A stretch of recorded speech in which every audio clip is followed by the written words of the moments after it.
오늘도 생명의 삶 원포인트에 찾아주신 여러분 주님의 이름으로 환영하고 축복합니다. 오늘 하나님의 말씀은 창세기 41장 25절입니다. 요셉이 바로에게 말했습니다.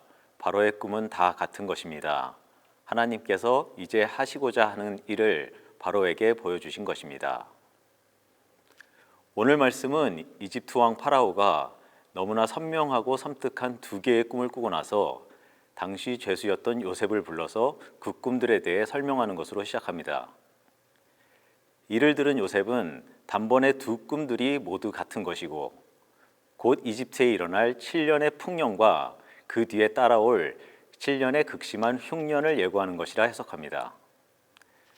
그리고 더 나아가 지혜로운 인재를 등용하고 행정 체계를 갖추고 풍년 기간 동안에 추수한 곡식의 5분의 1을 세금으로 거두는 조세 제도를 마련하여 다가올 흉년에 대비하라는 해결책까지도 제시합니다. 별다른 지식이 없는 상황에서 이 말씀만을 본다면 아마도 좀 이상하게 느낄 수도 있을 것 같은데요. 왜냐하면 이 말씀에 나오는 두 주요 인물 파라오와 요셉은 사회적 지위로 봤을 때 극과 극에 해당하는 사람들이었기 때문입니다. 당시 최고 권력자였던 파라오, 그리고 가장 밑바닥 인생이라고 여겨졌던 죄수 요셉.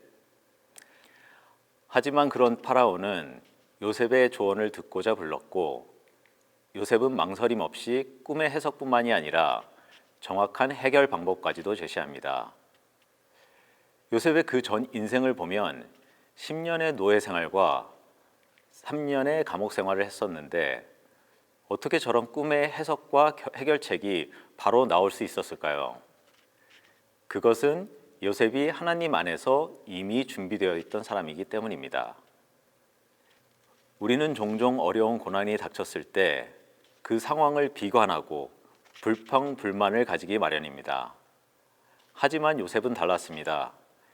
노예 시절이나 감옥에 있던 시절이나 그 상황에서 맡은 바를 열심히 다하며 지혜와 능력을 쌓았고 언젠가는 하나님께 크게 쓰일 거라는 믿음을 가지고 준비했던 것이죠.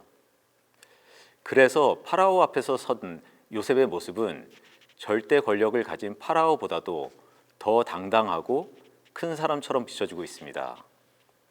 성도 여러분, 하나님께서 우리에게 세운 계획을 위해 우리는 지금 무엇을 어떻게 준비하고 있는지 생각해보는 하루가 되었으면 합니다. 혹시 내가 처한 상황과 누군가를 원망하며 아무 준비 없이 살고 있는 건 아닐까요?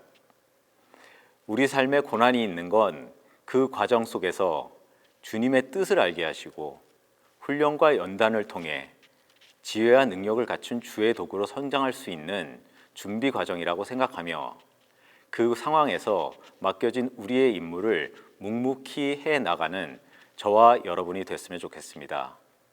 같이 기도하겠습니다. 사랑이 많으신 하나님 아버지, 오늘 말씀을 통해 주님은 주님의 크신 계획을 위해 저희를 고난 중에서도 훈련시키고 준비하시는 하나님이라는 것을 요셉의 삶을 통해 보여주셨습니다. 저희는 너무나 연약한 존재라서 고난이 왔을 때 쉽게 쓰러질 수도 있습니다. 그럴 때마다 저희를 놓지 마시고 주님의 계획을 보게 하시고 그것을 위한 준비를 하게 하시고 그 과정을 통해 지혜와 능력을 갖춘 주님의 도구로 성장하게 하시어서 주님의 때에 저희가 온전하게 사용받게 해주시길 간절히 원합니다. 너무나 감사드리며 이 모든 말씀 예수 그리스도의 이름으로 기도드렸습니다. 아멘.